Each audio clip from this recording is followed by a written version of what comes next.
Hello दोस्तों, मेरा नाम है शुभम। आज की इस वीडियो में मैं आपको बताऊं, आपको पता है चैनल पे एमटीएस कह रहा हूँ, जूनियर सेक्रेटरीट असिस्टेंट के रिगार्ड है एनवीएस में। इसकी कंप्यूटर की मॉक टेस्ट की सीरीज चली। अगर अभी तक आपने एक भी वीडियो नहीं देखी इसके रिगार्डिंग तो ऊपर आई बटन में लिंक आ रहा होगा पूरी प्लेलिस्ट का, जाके आप देखना चाहो देख सकते हो, जिसमें मैंने आपको यहाँ पे बताए काफ़ी सारे क्वेश्चन जो कि एग्जैक्ट कंप्यूटर के पेपर में एनवीएस में ज़रूर आने वाले हैं। ठीक है, यहाँ पे देख लेते हैं। सबसे पहला हम क्वेश्चन देखते हैं यहाँ पे। क्रोम ब्राउज़र में वर्तमान टैब के दाईं ओर से ब्राउज़र टैब को सक्रिय करने के लिए निम्नलिखित में से किस कीबोर्ड शॉर्टकट की का उपयोग किया जाता है। देखो मैं आपको यहाँ पे समझाता हूँ। ठीक है, जैसे ये मैंने काफ़ी बार बता रखा है। ठीक है, इसमें आधे से ज़्यादा से क्वेश्चन वो होंगे जो मैंने पहले से बता रखे हैं। ठीक है, मैंने बताया वही रिपीट हो रहे हैं, लेकिन उनकी जो वर्डिंग है वो काफ़ी अलग हो रही है। ठीक है, किसी में कुछ पूछा था, किसी में कुछ पूछा है, लेकिन मैं आपको कोई भी जब भी कोई क्वेश्चन बताता हूँ तो आपको पता होगा, उसका डिटेल बताता हूँ। अगर इसका ऐसा क्वेश्चन आ जाए तो आपको कैसे करना है। ठीक है, सपोज ये आपका कंप्यूटर की स्क्रीन है, ये आपका यहाँ पे ब्राउज़र खुला हुआ, अब यहाँ पे क्या नाम है, टैब है मानो सपोज। ठीक है, ड्राइंग ऐसे ही है ड्राइंग। ठीक है, अभी सपोज अगर आप इस टैब पे हैं, ठीक है, अगर आप आगे की तरफ जाना है यानी कि इधर की तरफ आना है तो आपको आना पड़ेगा कंट्रोल पेज डाउन पे क्लिक करोगे, आप आगे बढ़ते रहोगे इस टाइप से। ठीक है, इस फॉर्म में आप जाते रहोगे। अगर आप कंट्रोल पेज अप करोगे तो आप इस साइड में आते रहोगे। ठीक है, इधर की साइड आप आते रहोगे। ये हो गया। अब कंट्रोल जे से यहाँ पे डाउनलोड खुल जाता है। ठीक है, ये आपको ध्यान रखना पड़ेगा।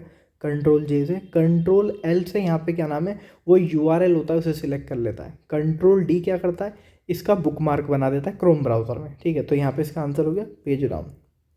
उसके बाद अगला क्वेश्चन देख लेते हैं।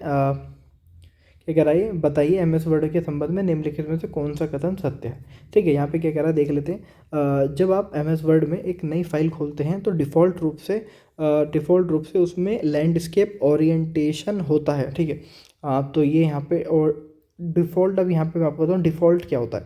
डिफ़ॉल्ट जो पहले से आता है, मैं आपको यहाँ पे दिखाता हूँ। ठीक है, पहले मैं आपको यहाँ पे एमएस वर्ड दिखा देता हूँ। ये एक्सेल हो गया, ये यहाँ पे एमएस वर्ड हो गया। इसमें पेज कह रहा है। अब जो पेज का ओरिएंटेशन क्या होता है, यहाँ पे जो ये वाली चीज़ कह रहा है, जो ये पेज है, ये अभी हमारे पास यूँ होता है, ये होता है यहाँ पे पोर्ट्रेट फॉर्म में। ठीक है, ये होता है यहाँ पे पोर्ट्रेट फॉर्म में बाय डिफ़ॉल्ट। लेकिन अगर हमें चाहिए लैंडस्केप में, हम करना चाहें कर सकते हैं, जो कि हमारे लेआउट के ऑप्शन में यहाँ पे होगा, लेकिन बाय डिफ़ॉल्ट ये पोर्ट्रेट आता है। और अगर हमें वैसा चाहिए तो यहाँ पे लैंडस्केप हम इसे कर सकते हैं। अगर कोई पेज हमें यूँ कर लंबा करना है तो यूँ कर सकते हैं, यूँ करना है तो यूँ, हॉरिजॉन्टल और वर्टिकल करना चाहें तो बाय डिफ़ॉल्ट में यहाँ पे मैंने आपको बता दिया है यहाँ पे क्या आएगा। ठीक है, यहाँ पे जो इसका आंसर है, जो पहला वाला पॉइंट है वो यहाँ पे गलत है, क्योंकि और उसमें नहीं आता। और जो सेकंड वाला पॉइंट है इसमें क्या कह रहा है, ये पोर्ट्रेट आता है बाय डिफ़ॉल्ट, तो ये बिल्कुल सही है। तो बाय डिफ़ॉल्ट पोर्ट्रेट ही आता है। ठीक है, देख लेते हैं। उसके बाद यहाँ पे अगला क्वेश्चन देखते हैं। अगला क्वेश्चन यहाँ पे क्या है, मतलब आईपी का जो डॉट पूछ रहा है वो आईटी में जो आईपी होती है, आईपी वर्जन 4। आईपी का मैं आपको चैप्टर पढ़ाऊंगा पूरा, आईपी क्या होता है, कैसे काम करता है। ठीक है, मेन वैसे आपको इतना याद डीप में जाने की जरूरत नहीं है, फिर भी आईपी के डॉट पूछ रहा है, आपको आईपी के डॉट पता होंगे। ठीक है, मैंने ये पहले अभी तक एक भी बार क्वेश्चन नहीं आया, तो आईपी बताता हूँ। जैसे हमारी 192.168.0.1, तो यहाँ पे डॉट पूछ रहा है 1 2 3, तो यहाँ पे 3 डॉट आते हैं। आईपी वर्जन 4 की हो, आईपी वर्जन 6 की हो, दोनों एक ही है, तो डॉट हमारे सामने यहाँ पे 3 ही आएंगे। ये आपको याद ही कर लेना। आईपी में अगर डॉट पूछेगा, वैसे क्वेश्चन पूछेगा नहीं, जहाँ तक मोस्ट प्रोबेबली नहीं पूछेगा क्वेश्चन है। ठीक है, उसके बाद देख लेते हैं यहाँ पे एमएस वर्ड में डॉक्यूमेंट में पैराग्राफ को इंडेंट करने के लिए निम्नलिखित में से किस कीबोर्ड की का शॉर्टकट किया जाता है। ठीक है, इंडेंट की जो शॉर्टकट की होती है कंट्रोल एम होती है। ठीक है, कंट्रोल एन न्यू डॉक्यूमेंट की होती है, कंट्रोल ओ ओपन की होती है, कंट्रोल सी यहाँ पे कॉपी की होती है, कंट्रोल एक्स आपको मुझे बतानी है, कंट्रोल वी पेस्ट की होती है, और क्या नाम है। ठीक है, ये जो मेन है वो मैंने आपको बता दी है। कंट्रोल एक्स की आपको मुझे नीचे बतानी है। ठीक है, जो भी सही होगा मैं यहाँ पे उसे हार्ट दे दूंगा। ठीक है, उसके बाद यहाँ पे क्या देख लेते हैं। एम एस वर्ड के हॉल में मतलब जो क्या नाम है, एम एस वर्ड में यहाँ पे पूछा जो एडिटिंग का टैब होता है। ठीक है, उसके अंदर यहाँ पे इनमें से कौन सा ऑप्शन है, तो यहाँ पे फॉन्ट कलर है। अभी पूछ कौन सा रहा है, पहले मैं आपको वो दिखाता हूँ। ठीक है, ये पूछ रहा है यहाँ पे, ये देखो जो ये वाली चीज़ है। अब जैसे अगर मैं जो ये वाली चीज़ है यहाँ पे क्या रहा है, इसमें देखो कौन कौन सी चीज़ें आ रही हैं। एक तो फाइंड आ रहा है, रिप्लेस आ रहा है, सिलेक्ट आ रहा है, लेकिन उसमें कौन कौन से ऑप्शन है देख लेते हैं यहाँ पे। ठीक है, देख लेते हैं यहाँ पे कौन कौन से ऑप्शन आ रहे हैं। यहाँ पे आ रहे हैं रिप्लेस का ऑप्शन आ रहा है, तो यानी कि यही आपका आंसर हो गया। फॉन्ट कलर नहीं है, फॉर्मेट पेंटर नहीं है, उसके बाद चेंज केस नहीं है। चेंज केस की अगर शॉर्टकट की पूछेगा तो यहाँ पे इसकी चेंज केस की शॉर्टकट की होती है शिफ्ट F3। यहाँ पे इसकी शॉर्टकट की होती है F3 है ये। और अगर फॉर्मेट पेंटर की पूछेगा कंट्रोल शिफ्ट सी और कंट्रोल शिफ्ट वी, ठीक है, कॉपी फॉर्मेटिंग और पेस्ट फॉर्मेटिंग, अगर हमें किसी की सेम फॉर्मेटिंग करनी होती है उसके लिए, ठीक है। उसके बाद पूछ रहा है एमएस वर्ड में निम्नलिखित में से कौन सा एक मान्य चेंज केस का विकल्प नहीं है, ठीक है। अब देख लेते हैं यहाँ पे चेंज केस होता क्या है, ठीक है। चेंज केस मैं आपको दिखाता हूँ यहाँ पे एमएस वर्ड में कहाँ होता है चेंज केस। तो आपका यहाँ पे ये रहा चेंज केस, ठीक है। ये होता है यहाँ पे हमारा चेंज केस, जिसकी मैंने आपको अभी शॉर्टकट की बताई है कि यहाँ पे चेंज केस। अब ये चेंज केस करता क्या है यहाँ पे मैं आपको बताता हूँ। चेंज केस क्या करता है, जैसे कि आपने कोई भी लाइन लिखी, ठीक है, मानो आपने लिखा द क्विक, ठीक है, राइटिंग ऐसी आ रही होगी ब्राउन फॉक्स, मानो आपने ये लिखा। अब आप चाहते हो सारे लोअर केस में हो जाए, तो यहाँ पे आप सिलेक्ट करोगे, इसे लोअर केस कर दोगे इसमें जाके, तो सारे छोटे हो जाएंगे। पास्कल अभी बताता हूँ क्या होता है, ठीक है। ओ मतलब अपर केस, सारे वर्ड कैपिटल हो जाएंगे, जैसे THE इस टाइप से।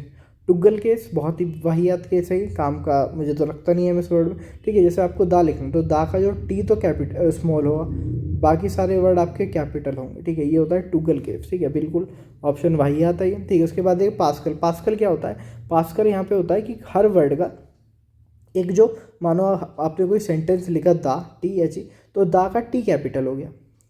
उसके बाद क्यू का क्विक का क्यू हो गया, ब्राउन का बी हो गया, तो इसे कहते हैं पास्कल केस। लेकिन ये पास्कल केस होता तो है, लेकिन वो किस नाम से होता है, कैपिटलाइज ईच वर्ड, इस नाम से वहाँ पे होता है, पास्कल के नाम से नहीं होता है पास्कल केस। इसका नाम होता है कैपिटलाइज ईच वर्ड, ठीक है। तो पास्कल का मतलब भी वही होता है, लेकिन वहाँ पे केस होता नहीं है ये, उसका नाम पास्कल नहीं है वहाँ पे, उसका नाम है वो क्या नाम है, कैपिटलाइज ईच वर्ड, ठीक है, ध्यान रखना आप ये।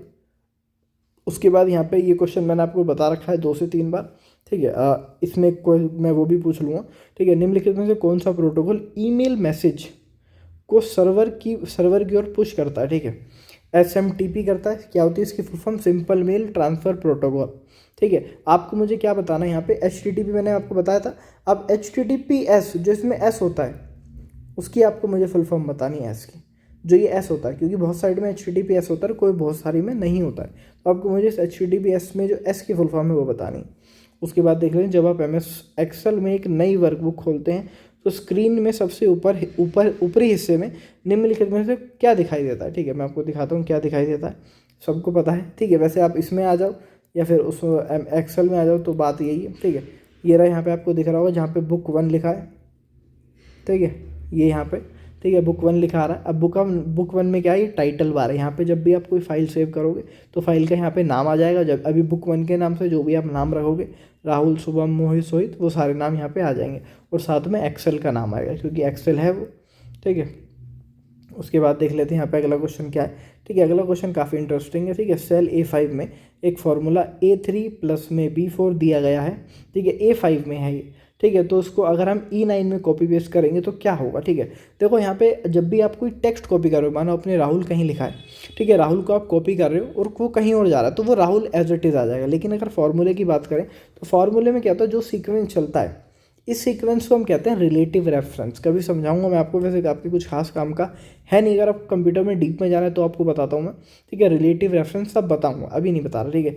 अब देखो यहाँ पे बताता हूँ ये होता क्या है। जब भी हम कोई फार्मूला कॉपी करते हैं, यहाँ पे फार्मूला कॉपी करने के बाद जैसे कि आपने यहाँ पे A5 सेल है, इसमें ने का A3 प्लस में B4। अब आपने देखें रीजनिंग वाला मेथड लगा लो, ये यहाँ पे आ गया A3 और B4। अगर ये पूछ रहा है E9, ठीक है, तो यानी कि इसी लाइन का -2 कर दो, ठीक है। ये रीजनिंग वाले मेथड से बता रहा हूँ मैं आपको, ठीक है। और उसी लाइन का क्या नाम है, उससे अगला वाला, जैसे कि F यहाँ पे A5 था, तो उससे एक कम हो गया, तो यहाँ पे हो गया F8 आपका, ठीक है। तो आप रीजनिंग वाले मेथड से करना है, नहीं तो फार्मूला क्या होता है, उस फार्मूले को, इस फार्मूले का जो प्रोसेस होता है उसे हम रिलेटिव रेफरेंस कहते हैं, ठीक है। कहोगे तो मैं डिटेल में एक वीडियो बना दूँगा उसके ऊपर, रिलेटिव रेफरेंस और एब्सोल्यूट रेफरेंस क्या होते हैं, ठीक है। उसके बाद निम्नलिखित MS एक्सेल फार्मूले का, ये बहुत आसान क्वेश्चन है, ठीक है। फैक्टोरियल बताना है, ये एक्सेल में फार्मूला होता है फैक्टोरियल सा, ठीक है। फैक्टोरियल जिससे निकल जाता है, ठीक है। आपको पता है 5 का फैक्टोरियल 120 होता है, 3 का फैक्टोरियल 6 होता है, और यहाँ पे एक इसका आ गया है, ठीक है। तो यहाँ पे इस मिला के ये हो गया 127, यहाँ पे टोटल मिला के ये हो गया 127, इसका आंसर है यहाँ पे 127, ठीक है। तो उम्मीद है यार सबको समझ में आ गया होगा। कोई डाउट रह गया हो, कुछ पूछना हो, बताना हो, कुछ रह गया हो मुझसे, तो वो भी बताना हो तो नीचे कमेंट कर देना। अब मैं मिलता हूँ आपसे अगली वीडियो में, तब तक के लिए गुड बाय।